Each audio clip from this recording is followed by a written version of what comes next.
নমস্কার।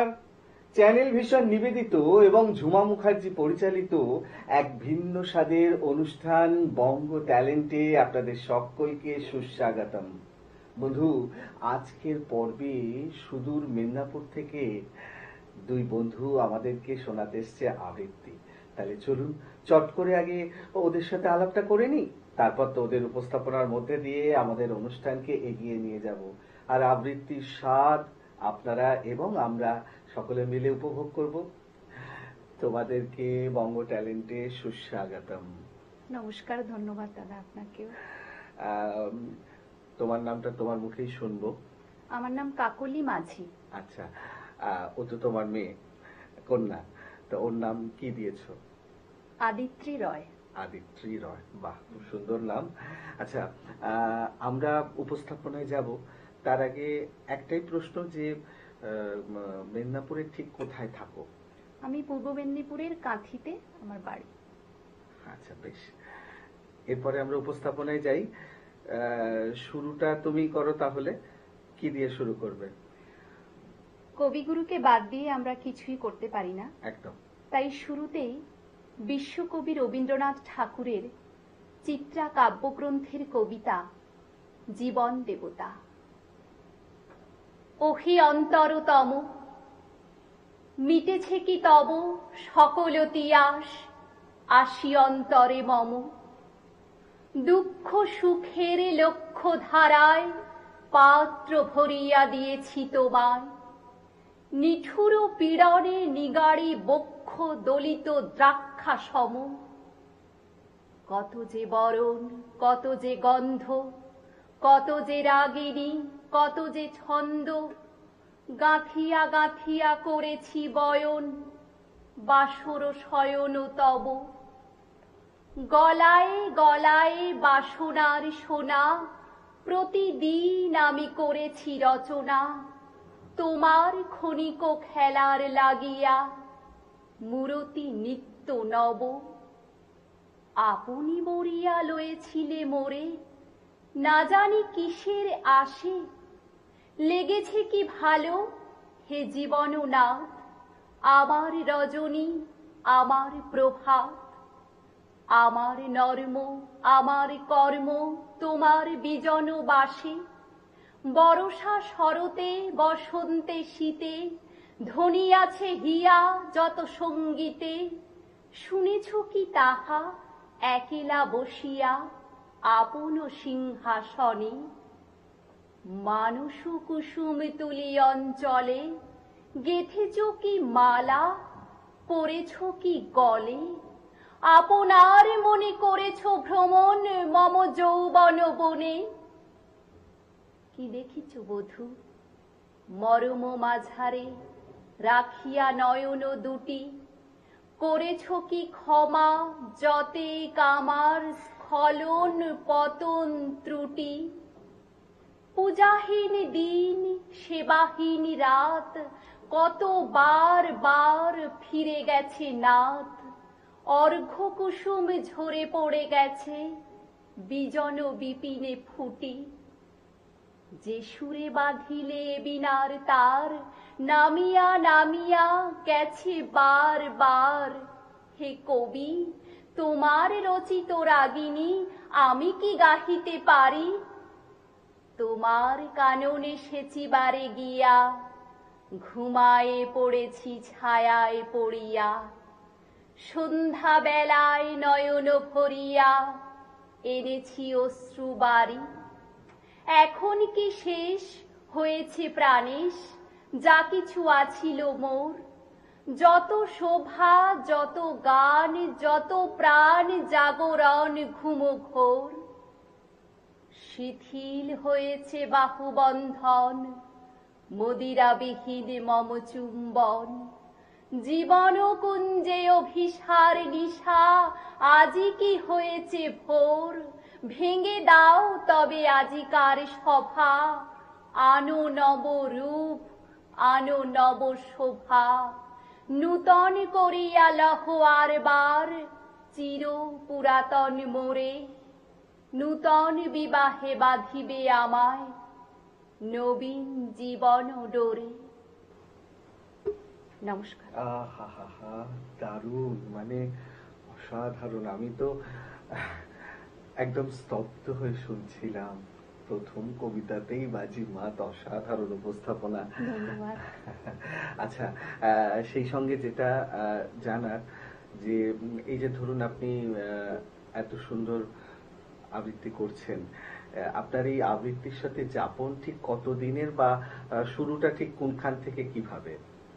শুরুটা ছোটবেলা থেকেই হয়েছিল। আমি বাবা মা কাছে শিখেছি, আর আমার কাকু সুভাষ মাঝি, আচ্ছা, ওনাদের কাছেই ছোটবেলায় আমি শিখেছি। প্রথাগতভাবে কারোর কাছে বাইরে সেভাবে শিক্ষাগুরুর কাছে, গুরুবার কাছে আমার শেখা হয়নি। তারপর বিয়ের পর সবকিছু প্রায় বন্ধ হতে বসেছিল, কিন্তু একদম। চর্চাটা আমি নিজের মতো করে নীরবে নিভৃতে চালিয়ে গেছি। তারপর মেয়ে হবার পর থেকেই ওকে শেখাতে গিয়ে আবার নতুন করে এই চর্চার মধ্যে আবার ফিরে আসা। ঠিক ঠিক ঠিক, বেশ। আমরা পরের উপস্থাপনায় যাই। কি শোনাবেন? জানুয়ারি মাস মানেই স্বামী বিবেকানন্দের জন্মদিন, নেতাজি সুভাষচন্দ্র বসুর জন্মদিন। তো আমি স্বামী বিবেকানন্দকে শ্রদ্ধার্ঘ্য জানিয়ে পরবর্তী উপস্থাপনা চেষ্টা করছি। একদম। কবি সুবোধ সরকারের কবিতা আমি বিবেকানন্দ বলছি। আমি সিংহের মতো গর্জন করি, বজ্রের মতো গান, উপনিষদের থেকে তুলে আনি আমার প্রতিটি বিন্দু, মাথা উঁচু করে বলে যাই আমি একজন হিন্দু। গাঢ় শঙ্খের মতন আমার শক্তি শরণার্থীকে বিমুখ করতে পারিনি। তারা মিশে গেছে যেরকম ভাবে দুধে মিশে যায় চিনি। হোক না হেলেন, হোক না ইহুদি, হোক বলিভিয়া চীন, জীবন পেয়েছে দুব্য ঘাসের স্পর্শে আমার ভারতবর্ষে। উপনিষদের থেকে তুলে আনি আমার প্রতিটি বিন্দু, মাথা উঁচু করে আমি বলে যাই আমি গর্বিত হিন্দু। আমার শরীরে মেথর রয়েছে, আমার শরীরে মুচি, আমার শরীরে সবর এসেছে, ধবনী হয়েছে সূচি। দুমুঠো অন্ন যদি পাই আমি তোমাকে না দিয়ে পারি, তমসার তীরে মন্ত্র পড়েছি, মারতে পারিনি মারি। উপনিষদের থেকে তুলে আনি আমার প্রতিটি বিন্দু, মাথা উঁচু করে আমি বলে যাই আমি একজন হিন্দু। বর্গীরা এসে খেয়ে গেছে ধান, অভুক্ত হয়ে থেকেছি। না খেতে পাওয়া প্রতিটি শিশুর মধ্যে দেখেছি ভগবান। আমি তোমাদের, আমি বিপদের, আমি অভাগার, আমি ম্লেচ্ছের, আমি যবনের, আমি খ্রিস্টের, রাজবংশের, রাজবংশীর আমি রক্ষক। আমি ভগবত গীতা, কাব্যে মহান, জীবনে উপেক্ষিতা। ইরানের থেকে, ককেশাস থেকে, মরুগান্ধার মিশরের থেকে, মাচু পিচু আর মেক্সিকো থেকে, বাউলের থেকে, ফকিরের থেকে, হরিয়ানা থেকে, হরিনাভি থেকে, যাদবপুরের ক্যান্টিনে গানে রহমান থেকে সুরনিশ, লাহোরের সুরে ভাটিয়ালি করি কুর্নিশ। আমার ভিতরে ঠুংরি ভজন, আছে রাম, আছে সীতা। আমার ভিতরে আল্লাহ রয়েছে, আছে ভগবত গীতা। শাকান্ন খাই, তুমি খাও পশু পাখি, তাই বলে হব ক্রুদ্ধ। আমি শরণাং বুদ্ধ, ওম শরণাং বুদ্ধ। অন্ধকে আমি আলো এনে দিই, খঞ্জকে দিই যষ্টি। গৃহ করে দাও, গৃহ নয়, ওরে গৃহ নয় এই বস্তি। ডাক দলিতকে, বামুনকে ডেকে আনতো, এক থালাতেই ওদের জন্য রেখেছি বেদ বেদান্ত। গরিবের ঘরে ভূমিষ্ঠ হলো যিশু, ভেসে আসে তার কান্না।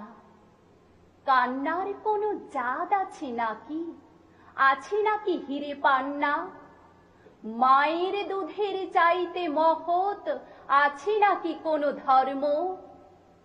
মানব জমিন চাষ করি আমি, গাছ লাগানোই কর্ম।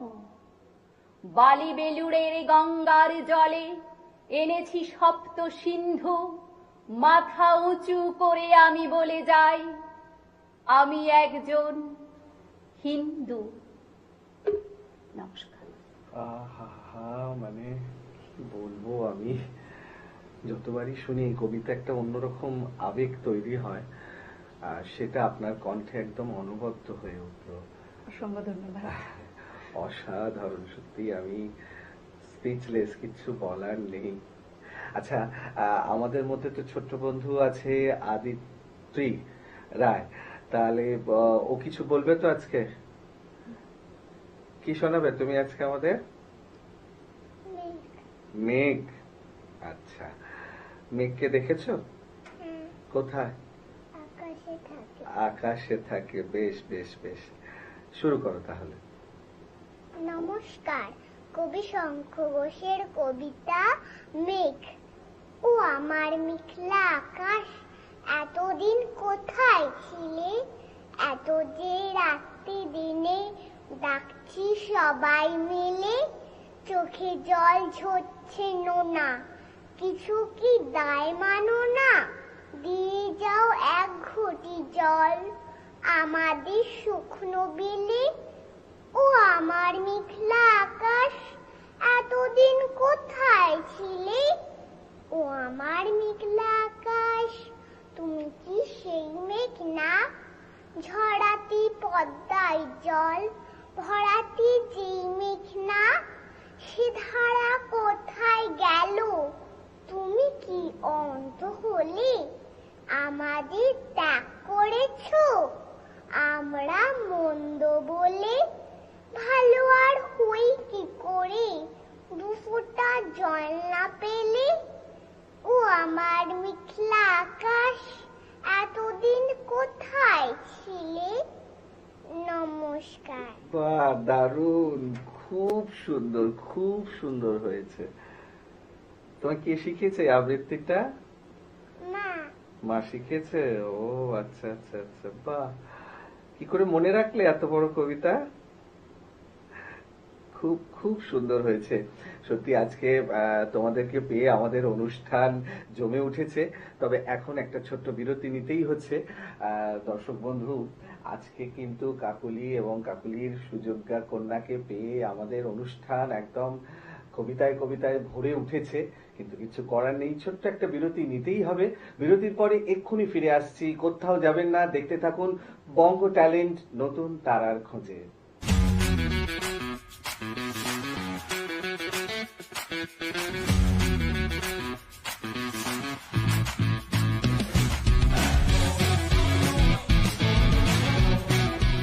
বিরতির পর আবার ফিরে এলাম আপনাদের প্রিয় অনুষ্ঠান বঙ্গ ট্যালেন্টকে সঙ্গে নিয়ে, আর সঙ্গে তো আছেই কাকুলি এবং কাকুলির মানে সুযোগ্যা কন্যা আদিত্রি রায়। এবারে তোমার কাছেই যাই, কি শোনাবে বলো? আগের বছরই কবি সলিল চৌধুরীর সার্ধ শতবর্ষ জন্মদিন গেছে এবং সেটা নিয়ে অনেক অনুষ্ঠান, অনেক কিছু হয়েছে। একদম। উনাকেই শ্রদ্ধার্ঘ্য জানিয়ে আমি কবি সলিল চৌধুরীর কবিতা একটা শোনাচ্ছি। বেশ, শুরু কর।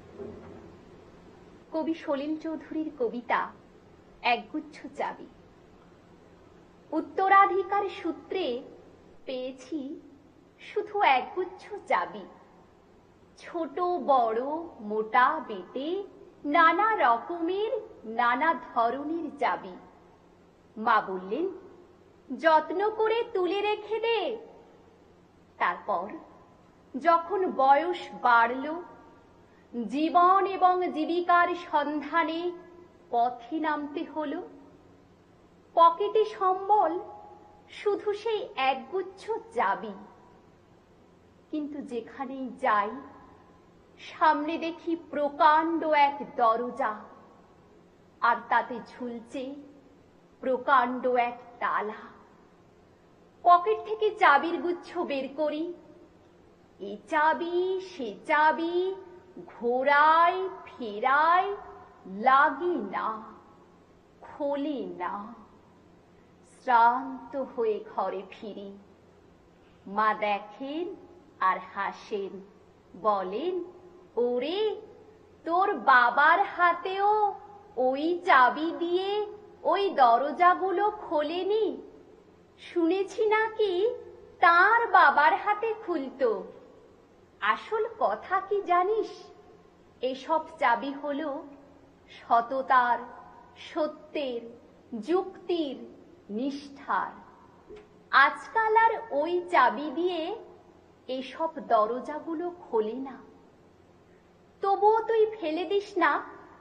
তুইও যখন চলে যাবি, তোর সন্তানদের হাতে দিয়ে যাস এসব চাবির গুচ্ছ। হয়তো তাদের হাতে, হয়তো কেন, নিশ্চয়ই তাদের হাতে একদিন এই সব সততার, সত্যের, যুক্তির, নিষ্ঠার চাবি দিয়ে জীবনের বন্ধ দরজাগুলো খুলে যাবে, খুলে যাবেই। নমস্কার। উফ, মানে কবিতাটা যতবারই শুনি মানে মনের মধ্যে একটা অদ্ভুত আলোড়ন তৈরি হয় যে সত্যি আমরা অনেক কিছু পারি না। ছোট্ট একটা কবিতার মধ্যে দিয়ে কত বড় একটা ভাবনার প্রকাশ ঘটে আর কি। অসাধারণ, অনবদ্য হয়ে উঠেছে তোমার কণ্ঠে উপস্থাপনা। মানে যত শুনছি তত আগ্রহ বাড়ছে, আরো কবিতা শুনতে হবে আর কি। বেশ, পরবর্তী নিবেদনে যাই, কি শোনাবে বলো? এবছরই কবি সুকান্ত ভট্টাচার্যের সার্ধশত জন্মবার্ষিকী উদযাপন করা হচ্ছে। হ্যাঁ। আমি কবি সুকান্ত ভট্টাচার্যের একটা কবিতা শুনে। বেশ, শুরু করো। কবি সুকান্ত ভট্টাচার্যের কবিতা প্রিয়তমাশু। সীমান্তে আজ আমি প্রহরী, অনেক রক্তাক্ত পথ অতিক্রম করে আজ এখানে এসে থমকে দাঁড়িয়েছি স্বদেশের সীমানায়। ধূসর তিউনিসিয়া থেকে স্নিগ্ধ ইতালি, স্নিগ্ধ ইতালি থেকে ছুটে গেছি বিপ্লবী ফ্রান্সে। নক্ষত্র নিয়ন্ত্রিত নিয়তির মতো দুর্নিবার অপরাহত রাইফেল হাতে। ফ্রান্স থেকে প্রতিবেশী বার্মাতেও আজ দেহে আমার সৈনিকের কড়া পোশাক, হাতে এখনো দুর্জয় রাইফেল, রক্তে রক্তে তরঙ্গিত জয়ের আর শক্তির দুর্বহ দম্ভ। আজ এখন সীমান্তের প্রহরী আমি। আজ নীলাকাশ আমাকে পাঠিয়েছে নিমন্ত্রণ, স্বদেশের হাওয়া বয়ে এনেছে অনুরোধ, চোখের সামনে খুলে ধরেছে সবুজ চিঠি। কিছুতেই বুঝি না কি করে এড়াবো তাকে, কি করে এড়াবো এই সৈনিকের কড়া পোশাক।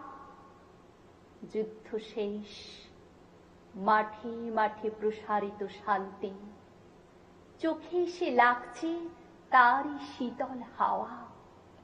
প্রতি মুহূর্তে শ্লথ হয়ে আসে হাতের রাইফেল, গা থেকে খসে পড়তে চায় এই কড়া পোশাক। রাত্রে চাঁদ ওঠে, আমার চোখে ঘুম নেই। তোমাকে ভেবেছি কতদিন, কত শত্রুর পদক্ষেপ শোনার প্রতীক্ষার অবসরে, কত গোলা ফাটার মুহূর্তে, কতবার অবাধ্য হয়েছে মন যুদ্ধ জয়ের ফাঁকে ফাঁকে, কতবার হৃদয় জ্বলেছে অনুশোচনার অঙ্গারে তোমার আর তোমাদের ভাবনায়। তোমাকে ফেলে এসেছি দারিদ্র্যের মধ্যে, ছুড়ে দিয়েছি দুর্ভিক্ষের আগুনে। ঝড়ে আর বন্যায়, মারি আর মড়কের দুঃসহ আঘাতে বার বার বিপন্ন হয়েছে তোমাদের অস্তিত্ব। আর আমি ছুটে গেছি এক যুদ্ধক্ষেত্র থেকে আর এক যুদ্ধক্ষেত্রে। জানি না আজও আছো কি নেই, দুর্ভিক্ষে ফাঁকা আর বন্যায় তলিয়ে গেছে কিনা ভিটে জানি না, তাও তবু লিখছি তোমাকে আজ, লিখছি আত্মম্ভর আশায়। ঘরে ফেরার সময় এসে গেছে, জানি আমার জন্য কেউ প্রতীক্ষা করে নেই। মালায় আর পতাকায়, প্রদীপে আর মঙ্গল ঘটে, জানি সম্বর্ধনা রটবে না লোকমুখে, মিলিত খুশিতে মিলবে না বীরত্বের পুরস্কার। তবু একটি হৃদয় নেচে উঠবে আমার আবির্ভাবে, সে তোমার হৃদয়। যুদ্ধ চাই না আর, যুদ্ধ তো থেমে গেছে। পদার্পণ করতে চায় না মন ইন্দোনেশিয়ায়, আর সামনে নয় এবার পেছন ফেরার পালা। পরের জন্যে যুদ্ধ করেছি অনেক, এবার যুদ্ধ তোমার আর আমার জন্য। প্রশ্ন করো যদি এত যুদ্ধ করে পেলাম কি, উত্তর তার তিউনিসিয়ায় পেয়েছি জয়, ইতালিতে জনগণের বন্ধুত্ব, ফ্রান্সে পেয়েছি মুক্তির মন্ত্র, আর নিষ্কণ্টক বার্মায় পেলাম ঘরে ফেরার তাগাদা। আমি যেন সেই বাতিওয়ালা যে সন্ধ্যায় রাজপথে পথে বাতি জ্বালিয়ে ফেরে, অথচ নিজের ঘরেই নেই যার বাতি জ্বালার সামর্থ্য। নিজের ঘরেই জমে থাকে দুঃসহ অন্ধকার। নমস্কার। ওহ, দারুণ, মানে স্পিচলেস, আমি কিছু বলতে পারছি না। আমি স্তব্ধ হয়ে শুনছিলাম তোমার আবৃত্তি। মানে মানে তোমার কন্যা হওয়ার পরে যে কামব্যাক কবিতায়, সেটা সত্যি প্রয়োজন ছিল। মানে ওকে উপলক্ষ করে নিজেরটাও চর্চা করা বা অভ্যাস করা। অসাধারণ, অনবদ্য উপস্থাপনা। মানে খুব সত্যি কথা বলতে মনে হচ্ছে যেন আজকে আরো কবিতা শুনেই যাই, কিন্তু কিছু তো করার নেই। সময় একদমই শেষ, এবারে বিদায় নেওয়ার পালা। তোমাদের দুজনকেই অসংখ্য ধন্যবাদ আজকে আমাদের স্টুডিওতে আসার জন্য এবং এত সুন্দর সুন্দর কবিতাগুলো আমাদের বঙ্গ ট্যালেন্টে উপহার দেওয়ার জন্য। আমি আপনাকে ধন্যবাদ জানাই আমাদের এখানে আমন্ত্রণ করার জন্য। আর শ্রোতা বন্ধুরা যারা আমাদের সাথে আছেন, যারা আমাদের অনুষ্ঠান দেখছেন, সবাইকে নতুন বছরের প্রণাম, শুভেচ্ছা, ভালোবাসা জানাই। সবাই ভালো থাকবেন, সুস্থ থাকবেন। একদম একদম একদম। তোমরাও খুব ভালো থেকো। আবারও দেখা হবে খুব শীঘ্রই বঙ্গ ট্যালেন্টের মঞ্চে। সত্যি দর্শক বন্ধু, আপনারা কিন্তু আমার সাথে একমত হবেন আজকে কাকুলিকে পেয়ে এবং কাকুলির কন্যা আদিত্রীকে পেয়ে আমাদের অনুষ্ঠান কবিতায় কবিতায় একদম অন্য রকম একটা মাত্রা নিয়েছিল। কিন্তু কিছু করার নেই, সময় একদম শেষ, বিদায় তো নিতেই হবে। তবে বিদায় নেওয়ার আগে সেই গুরুত্বপূর্ণ কথাটা আবারও বলে যাই, আপনারাও যদি আমাদের এই অনুষ্ঠানে অংশগ্রহণ করতে চান তাহলে দেরি কেন, চট করে আপনাদের একটা পারফরমেন্সের ভিডিও আমাদেরকে হোয়াটসঅ্যাপ করে দিন। আর সেই ভিডিও যদি আমাদের ভালো লাগে তাহলে আপনারাও চলে আসতে পারবেন আমাদের এই অনুষ্ঠানে অংশগ্রহণ করতে। আমাদের হোয়াটসঅ্যাপ নাম্বার 9804272808। তাহলে দর্শক বন্ধু, আজকের মতো বিদায়। আবারও দেখা হবে আগামীকাল ঠিক এই সময়ে। ততক্ষণ পর্যন্ত বিদায় বন্ধু।